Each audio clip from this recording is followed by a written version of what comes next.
Barry Wilson, Wilson Auto Repair.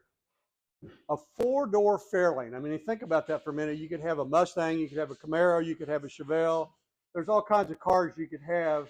But this car is really, really special because it belongs to a fella that's related to Carroll Shelby, who actually turns out to be his son.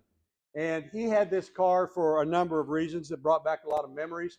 The other thing that's special about this car is that it's got a 427 aluminum block motor in it that his dad made when he was building those motors.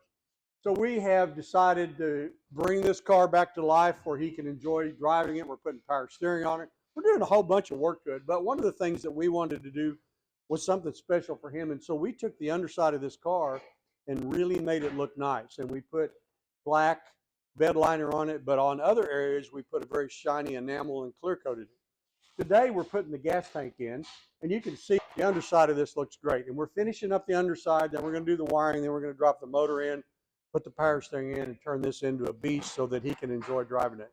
Hey, Barry Wilson, Wilson Auto Repair. Go to my website if you want to see more fun videos about the fun things we do in this shop.